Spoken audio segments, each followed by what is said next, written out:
जय हिंद। मैं आपका दोस्त भारत आपका स्वागत करता हूं अपने यूट्यूब चैनल भारत का लॉ में। तो आज हम बात करेंगे सेक्शन 65B एविडेंस एक्ट के बारे में, जो कि इलेक्ट्रॉनिक एविडेंस है, जैसे call recording, video recording, other recording. तो ये कोर्ट में कब पेश किया जाता है, कैसे पेश किया जाता है, किन किन केसों में आप इसे पेश कर सकते हैं और ये कोर्ट में कब एडमिसिबल होता है, तो हम इस बारे में बात करेंगे। चलिए शुरू करते हैं इस वीडियो को। वीडियो शुरू करने से पहले आपको मैं एक छोटी सी बात बताना चाहता हूँ। यहाँ पर ये जो रिकॉर्डिंग्स होती हैं, एक तरीके के आपके पास एविडेंस है, प्रूफ है आपके पास उस केस से रिलेटेड जो चल रहा है, जो घटना आपके साथ घटी है।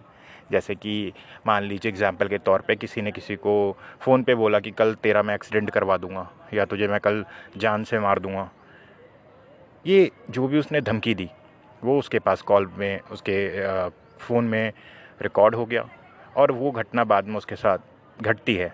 तो ये जो रिकॉर्डिंग है वो पेश कर सकता है कोर्ट में एज अ इलेक्ट्रॉनिक एविडेंस, जैसे कोर्ट मानेगी और कोर्ट में ये एडमिसिबल होगा, चाहे उसने मैसेज पे बोला हो, मेल पे बोला हो, कोई सीसीटीवी कैमरा की रिकॉर्डिंग हो, वॉइस रिकॉर्डिंग हो, कॉल रिकॉर्डिंग हो, तो ये सब कुछ कोर्ट में एडमिसिबल है। पर कोर्ट में इसे जब आप पेश करते हैं तो कुछ चीज़ों का होना बहुत ज़रूरी है।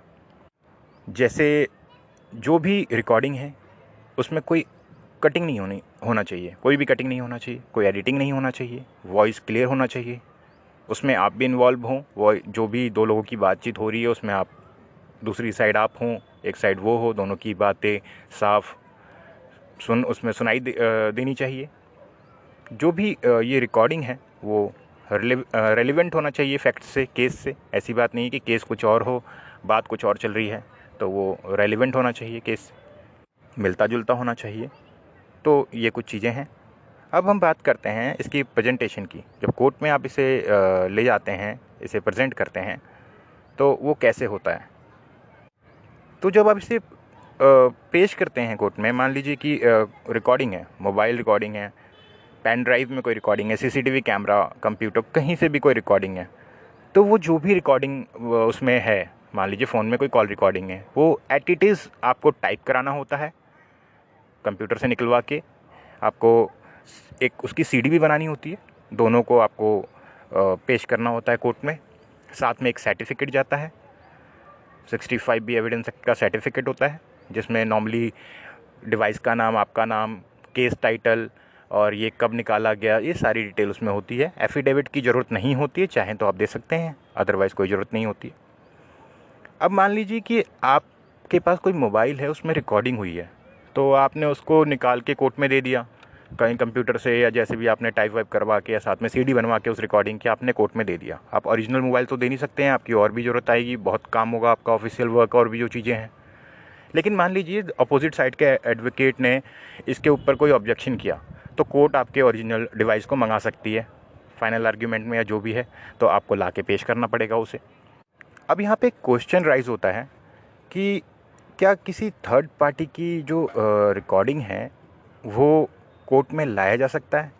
क्या ये वायलेशन नहीं है आर्टिकल 21 का, जो हमारे कॉन्स्टिट्यूशन ऑफ इंडिया में दिया हुआ है? जी बिल्कुल, लाया जा सकता है इसको। अगर किसी और की रिकॉर्डिंग है तो उसे यूज़ किया जाता है कोर्ट में, अगर उसे जिससे जहाँ से आप उसको ला रहे हैं एविडेंस को, उससे किसी को कोई प्रॉब्लम ना पहुँची हो और उस जो एविडेंस से किसी की ज़िंदगी बच रही हो, या फिर केस में कोई बहुत अच्छा हेल्प मिल रहा है उससे, तो आप उसको ला सकते हैं। आप उसमें इन्वॉल्व होने चाहिए, वो जो रिकॉर्डिंग है, जो भी चीज़ें हैं, तो आप उसको ला सकते हैं कोर्ट में। अब मैंने आपको ऑलरेडी बताया था कि ये क्रिमिनल मामलों में और जो भी आपके कंप्लेंट मामले होते हैं, जो भी केस होते हैं, क्रिमिनल केस और कंप्लेंट केस दोनों में लाया जा सकता है इसको। जैसे मान लीजिए मैं एग्जांपल के तौर पे बताता हूँ, चेक बाउंस के केस में। चेक बाउंस के केस में इसको आप ला सकते हैं। किसी ने आपको चेक देते टाइम बोला कि हाँ, मैं तुझे 3 महीने बाद या 2 महीने बाद या 1 महीने बाद पैसे दूंगा, जो मैंने तुझे सिक्योरिटी के रूप में चेक दे रखा है। तो वो जो रिकॉर्डिंग आप लाते हैं, वो जो चैट होती है, जो भी चीज़ें होती हैं, वो कोर्ट में माना जाता है। लेकिन फैमिली मैटर्स में, डाइवोर्स के मैटर में कहीं कहीं इसे नहीं मानते हैं। कोर्ट कहती है कि ये अगर किसी की वाइफ किसी और से, मतलब मान लीजिए किसी की वाइफ बात कर रही है अपने फ्रेंड से या किसी और से बात कर रही है, उनके रिकॉर्डिंग को उसका हस्बैंड लेके आता है कोर्ट में, तो कोर्ट इसको नहीं मानती है। बेसिकली राजस्थान हाई कोर्ट में डिनाई किया है इसे मानने से, आंध्र प्रदेश हाई कोर्ट ने डिनाई किया है, पर दिल्ली हाई कोर्ट में, लोअर कोर्ट में और हाई कोर्ट में, दोनों जगह ये चलती है।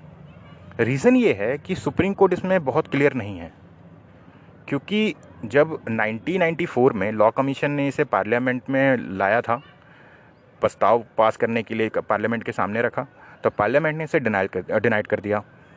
अब इसमें सुप्रीम कोर्ट ने कंप्लेंट केस और क्रिमिनल केस में इसको बोला कि हाँ भाई, इसे हम मानते हैं या मानेंगे, एडमिट करेंगे इसे।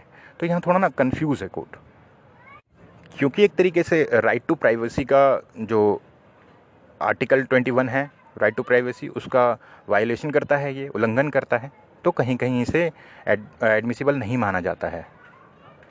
बट क्रिमिनल केस और कंप्लेंट केस में इसे कोर्ट हमेशा एडमिसिबल मानती है। तो बस मेरा वीडियो बनाने का एक मोटिव था इसमें कि कभी भी आपके पास कुछ ऐसी कॉल्स आएँ जो आपको लगता है कि हाँ आपके आगे यूज़ में आ सकती है, आपके साथ कोई घटना घटने वाली है, उससे रिलेटेड वो रिकॉर्ड हो, वो इलेक्ट्रॉनिक रिकॉर्ड हो, तो वो आपको रखना चाहिए अपने पास, चाहे वो कैसे भी हो। और बाद में जब आप एफआईआर के बाद, जब कोर्ट में केस चल रहा है, उसके बाद जब आप कोर्ट के सामने उसे पेश करते हैं तो कोर्ट उसे मानती है। तो ये थी आज की मेरी वीडियो। आई होप आपको पसंद आई होगी।